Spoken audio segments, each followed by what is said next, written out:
October is National Preparedness Month. Here to tell us more from the El Toro Water District, we welcome Fred Aguirre into the show. Pleasure, nice to be here. Thank you for coming in. Oh, I know pleasure. that we've got so much to talk about. Yes. Being prepared is highly, highly important. Yes. And you've got a lot of slides to share with us today. I'll try to make it quick, you know. Well, you don't have to make it quick because this is something that's really important. It is. And people need to know how to right. prepare themselves, how we're going to contact them in the event of an emergency. Yes. So let's start. Let's go into depth about the El Toro Water District emergency preparedness. Okay. Well, the district has a constant training program that they implement on a 24/7, 365 basis. The staff is trained in training constantly to be able to respond to any emergency, whether it's to the water system, the wastewater system, or the recycled water system, because we provide 3 different types of water services to our customers, 51,000 customers in 5 cities. The employees go through a type of planning process where first they are updated on their the district's emergency response plan. We have a hazard mitigation plan, all required by local and state and federal governments. The district also tries to maximize emergency interties with other agencies. Our neighboring agencies have equipment that sometimes comes in very handy if we don't have the equipment to respond, like to a water main break. Or they have staff that can supplement our staff. We have a staff of 62 that serves 51,000 customers, 5 cities. That's a tall order. Yeah. That ratio is kind of out of balance there. The district has always been very lean and mean, if you will, and just operates very well in that manner. So the district also, in terms of partnerships, is part of something called the Water Emergency Response Organization of Orange County. This is an entity that was formed a number of years ago, and it basically has all of the water agencies throughout Orange County, city water departments, as well as special districts that come together and support each other during a disaster, whether it's fire, flood, earthquake comes to mind, and a lot of that is done through planning, response and recovery efforts of the program.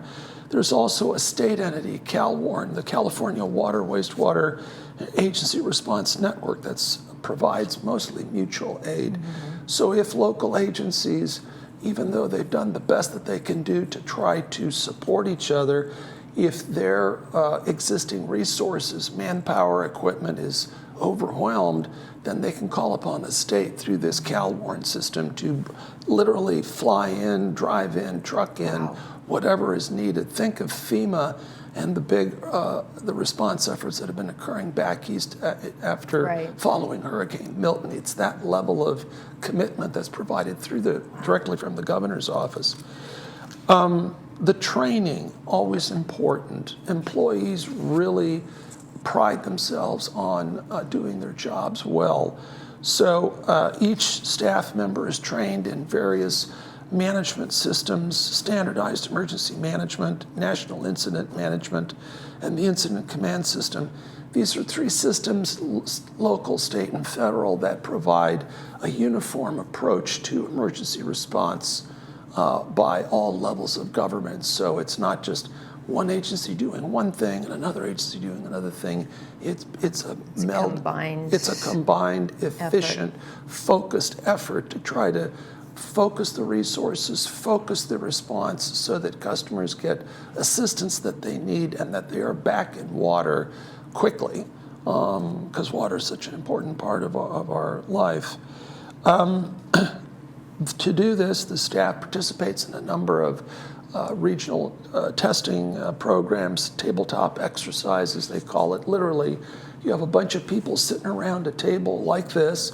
and you have representatives from every other agency. Each person has a responsibility. They wear a hat, like you have the chief communications officer, you have the public affairs officer, you have the incident command person, the head person, and then they keep a blackboard, probably the size of that screen, where they update, okay, region, street by street, region by region, what's damaged, what resources are needed, and the status of those response efforts.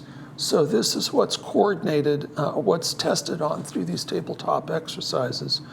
Through WeRock and through the county, there is training and testing that's also done.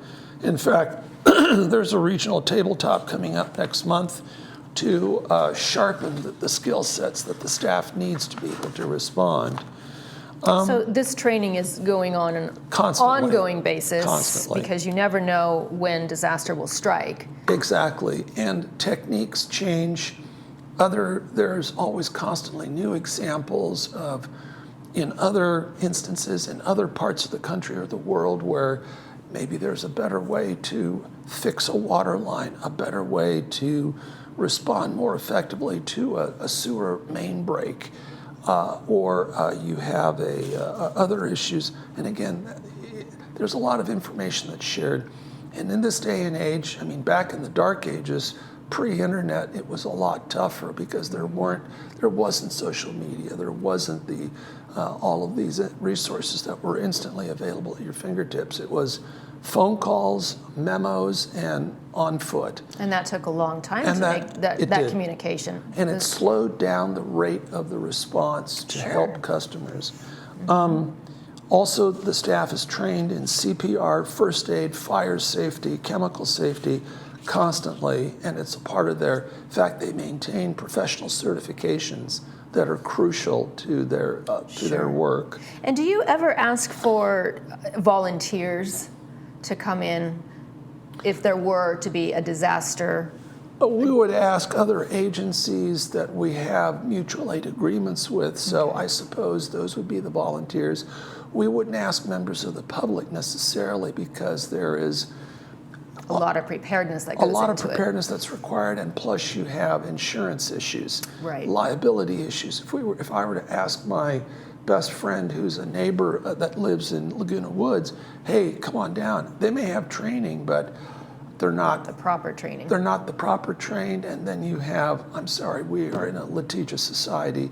People will sue at the drop of a hat because of insurance and liability issues. So you want to work with certified, state, federal certified employees, and that's why we have this extensive ongoing training process. But great question.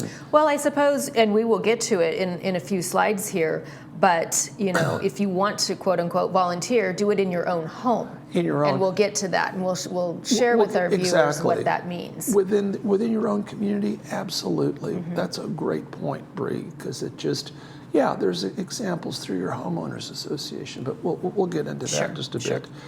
The district uses a variety of emergency equipment to facilitate its emergency response. We have backup generators. Yeah, these are critical. Very, very critical. They take forever and are very expensive. You know, they have long lead times, anywhere from 12 to 24 months, because they have to be specially manufactured from back east and brought out here. We have a drinking water trailer, which one of the few districts that has that it's portable, it can drive, assuming the roads are clear, that they've not been blocked, particularly in the event of an earthquake, that they can bring potable drinking water to an area with a generator to help give people that first aid, because despite, you'd be surprised, some folks just don't plan ahead, and you need to, and I'll get into some of the things that a family can do to be prepared. Okay. We also have a fuel trailer, not as big, but it's a 500-gallon fuel trailer with a generator, so that many of our facilities are powered with generators, and so the fuel trailer is there to keep those generators going, and the generators can go anywhere from 2 to 4 to 5 days. Typically, the time that it takes for most response efforts to be initiated and to be completed. At home, here's now the Okay. the review of the home preparedness. Let's talk So what about can this. customers do? And you were asking earlier, and that was a great lead-in question. So customers can be part of an emergency response group within their community through their own love that. HOA. And that way they can be accountable to each other. Who's going to show up? Let's find a designated Exactly. area, make a head count, make sure everybody's there. Exactly. You don't want to be missing anybody. So Exactly, because it's just, you want to be able to count heads. Right. Especially if it's a fire that's caused by a gas leak following an earthquake. earthquakes. And the scenarios just get more and more scarier, So Absolutely. being able to count heads, being able to have some semblance of organization is important. Keeping an emergency kit, whether you're in the home or in your car, I really encourage people to carry an emergency kit in their cars because an earthquake could happen and you could be stranded out in the freeway. And what does that emergency kit for the vehicle look like? So it would have road flares, it would have water, it would have an orange vest, it would have a safety helmet, it would have flags, it would have Probably food, flashlight. some small rations. They used to call them sea rations in the military. Things that don't spoil. Right. Graham crackers. Granola bars or protein bars. Protein bars, exactly. Bottled Mm-hmm. water, and a radio with fresh batteries. Because we found that these things.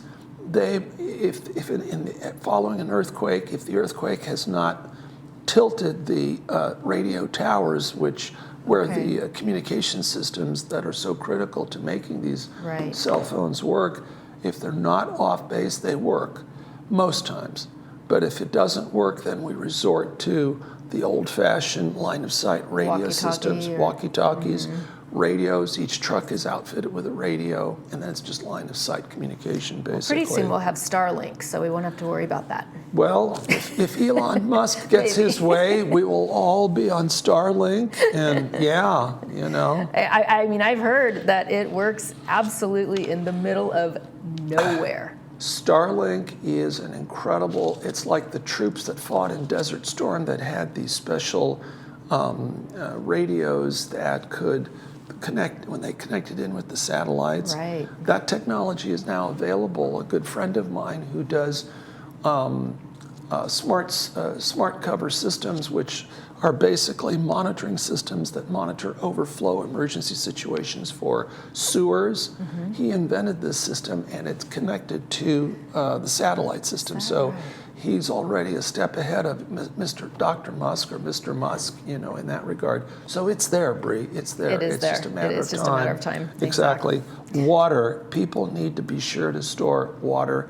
If they don't store any food, for Pete's sake, have water. 1 gallon per person per day. And remember water for your pets. Absolutely. They can't go outside and chew the grass. They need water too. Yes, it's a very good point. Emergency communications, we have all kinds of communications to help facilitate, response before, during, and after. Now, do people have to understand and know how to get on social media in order to take advantage of these emergency communications? Basically, if they're part of Alert OC, of all the different listings, there's Alert OC, there's social media, there's local TV, the media, but Alert OC is probably the most important of the three because that the county is tied into that, the state is tied into that, and so Alert OC will be updating many of the social media, the Twitter, Instagram, Facebook accounts. A lot of people get a lot of their information that way. Absolutely. But sign up, make sure that your Facebook, Instagram, and your LinkedIn and any other social media account is tied into Alert OC, and you will be getting beaucoup information. In the event of a true power outage where these, the Twitter, the Facebook, our social media, computers, TV are not accessible. That's a then good how question. do we have sirens? Do we have? If push comes to shove, I've been in situations out in places where there was no power, there was no other source of like direct radio communication. Then you just go door to door, and you get the emergency crews, police, fire, water staff, and particularly as you're following up in the first few hours after an earthquake or a fire or a flood, sometimes the old methods work best, and you just go door to door to door within the community. Again, that's where your incident command and emergency management trainings comes together, because then you have already had a map that you split up the areas that are affected in quadrants, and then you send teams out to respond.